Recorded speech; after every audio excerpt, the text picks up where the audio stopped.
Welcome to the Real Estate Espresso Podcast, your morning shot of what's new in the world of real estate investing. I'm your host, Victor Menasce. This is the weekend edition where we interview notable people from the world of real estate investing. Today is no exception. We have a great guest all the way from Toronto. Welcome to the show, Tony Irwin. Victor, great to be with you. Well, great to have you here. We happen to be in person at the National Rental Housing Conference. We are. Held every year. This year it happens to be in Ottawa. Yes. And you are the president of Rental Housing Canada. Mm-hmm. What are some of the highlights from this conference? We're at the tail end of 3 days. There's been a lot of information shared. What stands out for you this year? Great question. I mean, this is a conference that I've been involved running for now 3 years. So Toronto year one, Vancouver last year, and Ottawa this year. Every year is we just continue to grow and evolve, and so whether that be from the number of attendees, the sessions, the sort of the hospitality, we're an industry that likes to be with one another. We like to network. We like to talk about shared experiences. Of course, everyone likes to have a little bit of fun, and Ottawa definitely has delivered on that count. The energy coming into the conference, Victor, I think we're all aware of what's going on in the market right now. People are a bit down. We're going through some difficult times, as we all know, personally and professionally. I think we really wanted to bring everyone together to say, look, we are a resilient bunch. We've seen a lot of market cycles over our time in this industry. And so I think people have really enjoyed and benefited from coming together in difficult times. Some great sessions. You were on one that was fantastic, the Art of the Proforma. Really enjoyed that. And so really trying to have some good conversations. What are people experiencing in their own markets? How can we get through these difficult times together? The energy is great. Despite all the headwinds, I think it's been a really good few days. Energy's been high, and people are, I think, optimistic about what's to come, recognizing the challenges that we still are facing. If we think about the markets in Canada, that we have a few primary markets that tend to dominate. I'm thinking specifically of Toronto. And policy often gets set on a national basis just based on what's happening in that one market, where, in fact, real estate, as we know, is hyper-local. To what extent is that helping or hurting things on more of a national basis, at least in your opinion? Great question, because, as we know, and I'm sure your listeners know, I mean, our industry, of course, is heavily regulated by all levels of government in different ways. And so recognizing where each government plays in the operations and development environments. The federal government, as we know, the Carney government has talked a lot about the need to keep building. We know this Prime Minister has a different perspective than his predecessor, different life experiences and so on. So really, but you make a great point, and we talk regularly with CMHC, who's always asking me, what are you seeing in different markets? And they do their own research as well, but what are you seeing in different parts of the country, and how can we be sort of responsive in terms of their programs to what's going on in different market conditions? So for me, my role running a national advocacy organization, our work is here in Ottawa. It's really about trying to advocate for federal government policies that will support our industry, recognizing there are regional differences.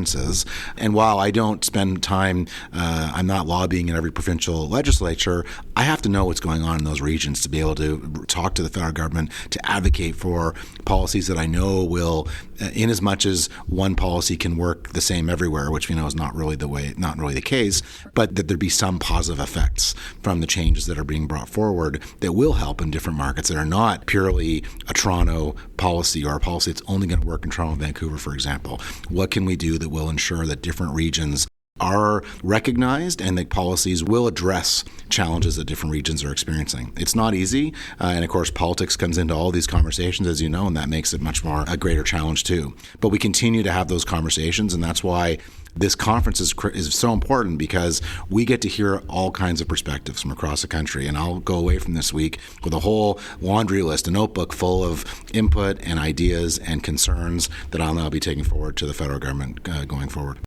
David Coletto from Abacus Research gave a fabulous talk where he was talking about, he's a pollster, political pollster, but he also measures public sentiment, and it's very clear that there is a disconnect between, let's say, public opinion and the reality on the ground, specifically as it relates to housing, as it relates to immigration.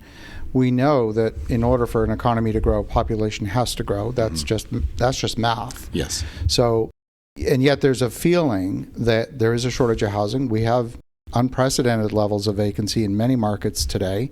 And so the perception and the reality seem to be disconnected. How do you see that playing out?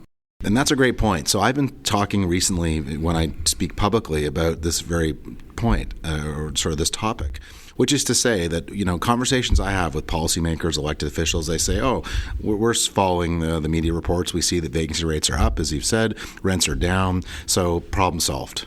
Mission accomplished. Right. And I say, no, that's not the case.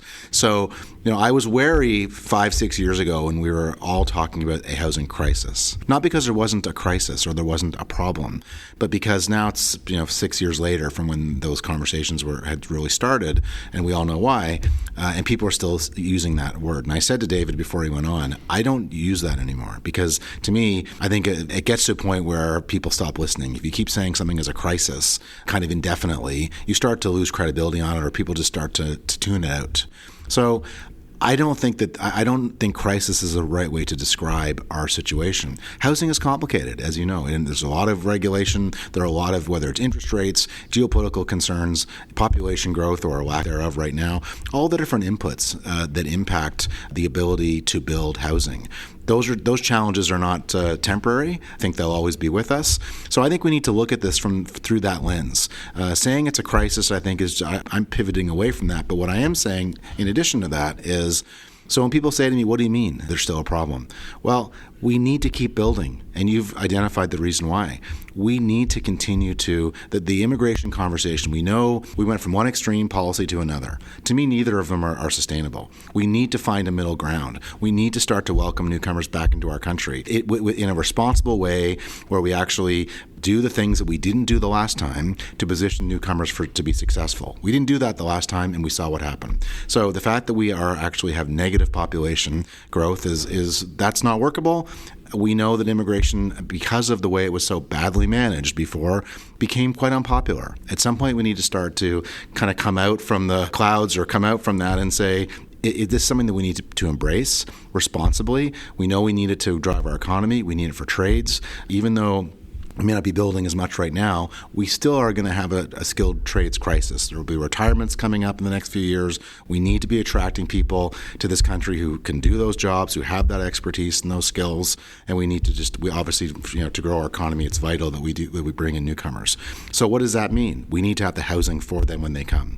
And while there may be a glut of inventory right now, it will be absorbed. I don't know how fast, but it will be. And when it is, if we're not continuing to build, and I know governments are very concerned about job losses, and we're concerned about trades going elsewhere. If they can't find jobs here, they'll go somewhere else to find them. And as you know, if you shut an industry down, restarting it is not just like turning on a light switch. So it's vital that we keep this industry going, that we support it, and that we say to Canadians, we're building housing because, as you know, it doesn't happen in 6 months or a year. It takes time to do it, but if we don't keep doing it, we will find ourselves in 3 or 4 years in a situation like we were in 3 or 4 years from now, like we were in 3 or 4 years ago. And I don't think we want to go back to that. So we need to continue to be supportive of this industry, to get the housing built. And, the vacancy rates, you were talking about U.S. experiences. While vacancy rates are higher back now to kind of COVID levels, they're not, compared to other jurisdictions, they're not at sort of alarmist levels. When you're going from 1% to 5%, sure, that's a big difference in percentage terms, but it's not like that's a horrible situation. We want a more balanced market. That's kind of where we are now, more so than we were a few years ago, when a lot of negative attention was directed at us when rents were skyrocketing, when there was no availability. People said we were the problem. And so that's, of course, we've pushed back on that. I don't want to get back to that. I'd rather be in a situation where people have choice, where there is competition that makes us all better, and we can continue to build for the next, for the future. That's, to me, what we need to be doing and what we should be focusing on. If we look at the supply-demand picture, the term we often hear is affordable housing. Yes. And there's no way to create truly affordable housing because construction costs simply don't support that. Right. So then the question is, well, let's try and deal with older buildings where you're able to finance them for less than the replacement cost, but that's not expanding the supply. If you are adding new supply, then the only other pathway is either some form of subsidy, some form of incentive. Maybe it's a tax abatement, maybe it's a reduction in development charges or impact fees, maybe it is reducing square footage so that you get the rent per square foot that you need to make it economically viable. There's only so many ways to make the math work. That's right. Right? Yep. And then, of course, there are these various incentives, whether it is through CMHC, whether it's Build Canada Homes. Do you see those initiatives having the impact in terms of actually solving the stated problem, or are they just wallpapering over and giving a different financing scheme that's going to be used the same way as before? It's a tough question, but a very important one. I remember being here just across the street from where we're sitting right now about 3 years ago at a CMHC conference that they had held for the first time since the pandemic. And the federal housing minister at the time, Sean Fraser, said on stage, that market housing providers don't provide non-market housing. Right. Interesting comment for the federal minister to make. So, because people often say to me, "What are you doing to fix that? What are you doing? What are your members doing to provide that?" And I say, "Well, not really much." "What do you mean?" Because that's not what we do. Now, it's not only that, because nobody will be compelled to make an investment that loses money. Well, exactly. I mean, I think I'm in a safe space to say here that profit is not a bad word. Right. It's critically important for the reasons that we both know: GDP, jobs, wealth creation, all the things that we know are vitally important to any capitalist society, which we are. So that's vital. But to your point about affordable and recognizing there are more definitions to affordable housing than socks in my suitcase today, and not to be glib about that, but there are many different definitions for it. What we know is that rents were becoming, housing costs for many people are simply unaffordable. How do we solve that problem as a society? We want to house people. I think in a country as rich as Canada, we should be able to do that. Saying that, I think, is a laudable goal. How do we do that? And when you talk about housing as a human right, and we've had those conversations, I believe that we should be able to house people, but we have to do it in a way that makes sense and that is feasible and that is sustainable. So in as much as our members are involved in partnerships where, to your point, maybe it's government land, maybe there's tax abatements for 20 years, there's an affordable component, maybe there's some other government subsidies. Is that scalable to build housing that way? I think there will be limits to that in terms of how much land and how much appetite government has to do the things we just talked about to make that work. So that is an approach. But what else do we need to look at? So with Build Canada Homes, I'm very supportive of, I think, the goals that it's intending to achieve. How will that work going forward, I think, remains to be seen. But I think if we are able to, I think there is a need to build housing that is more affordable. You've identified the reason why it's difficult to do it. And so if that's something that is a society we want to have happen, we all make governments make choices, and we think they make them based on what the electorate or society wants. If we think this is something that we want, government spends money on all kinds of things, as we know, every day. They make decisions on how to spend our tax dollars.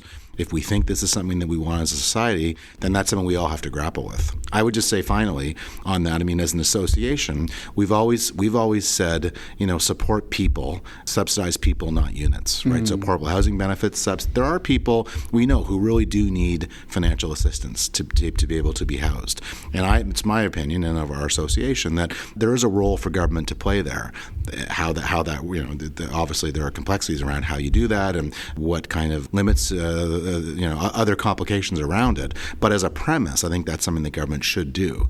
And we've seen rise of encampments, and obviously there are a lot of pressures on society in terms of how people are living and how that's what's mental health and all kinds of issues that we're seeing more of. So it's a complicated topic, but I think, and we're not even getting into that part of the whole conversation as well in terms of how much people are earning and all of that. But I think at the end of the day, I think we all have to figure out as Canadians, what do we want to see in terms of housing and housing people who cannot afford market housing?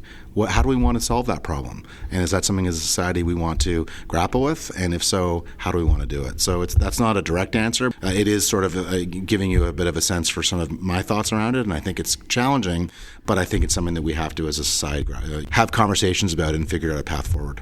We certainly don't want to become Japan. We're not making enough babies to sustain population. No. So right now Japan has 8-9 million vacant properties. Right. And that's simply demographics, right? Yeah. And so that would certainly be uncharted territory for folks that are investors in real estate. It's hard to see a path to investing when supply exceeds demand by such a wide margin. Right. So apart from immigration, which I think we obviously have to return to, that part is clear. Yes. Is there anything else are there any other discussions that are looking beyond just this current wave and saying, how do we make this sustainable over the longer term?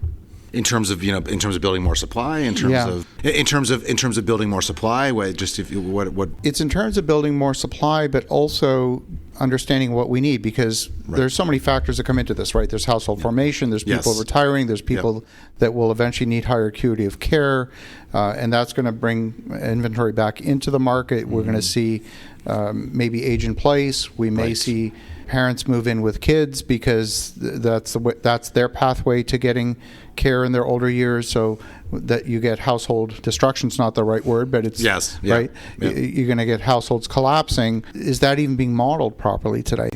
Yeah, and I don't know the answer to whether that's being modeled properly. I'm not. But my sense is I've not seen modeling on that in the way you're describing. So I tend to think probably not. But you raise a lot of good points there. I mean, in addition, the chief economist from CMHC spoke yesterday, and he talked about filtering, but that it takes 20 years for that to work. And I think some members in the audience from our sort of membership were asking about that and sort of questioning that part.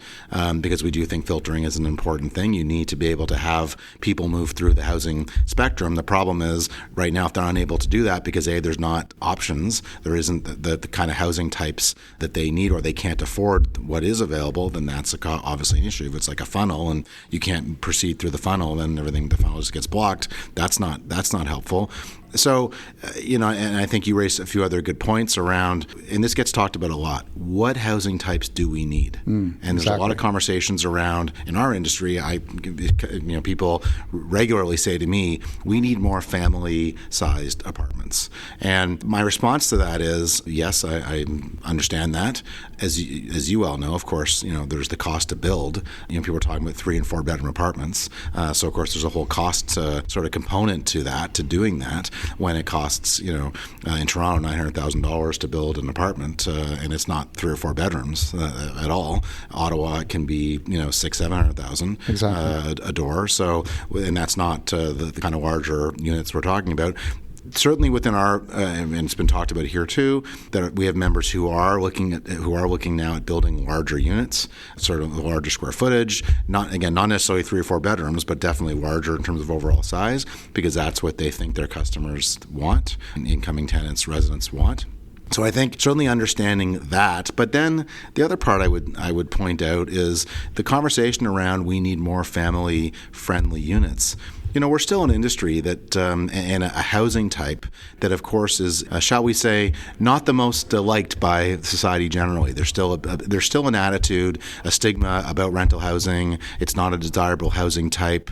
All those, while maybe it's improved some, there still is a stigma, and that still is very prevalent. You can go to any community planning meeting, and there's all kinds of people there who are opposing a potential rental development. So for our industry to start to really look at building larger units, sizes that accommodate families, that's tough to do if you're still going up against a lot of opposition. In other words, there's got to be that support, I think, to actually want that. Why would a developer really pursue doing that if then they're going to be facing all this community opposition and opposition from local councillors and so on? So you can't have it all ways. You can't say we think you should be doing that, but then oppose it on every turn. So I think we need to obviously look at that also. But I think your point, though, that resonates the most is whether it's what kind of housing do we need, whether it is people who are overhoused because they're seniors who have nowhere to go, they're living in a house that's far too large for their needs, a family could be living in it, but they're not because there's nowhere for those seniors to go.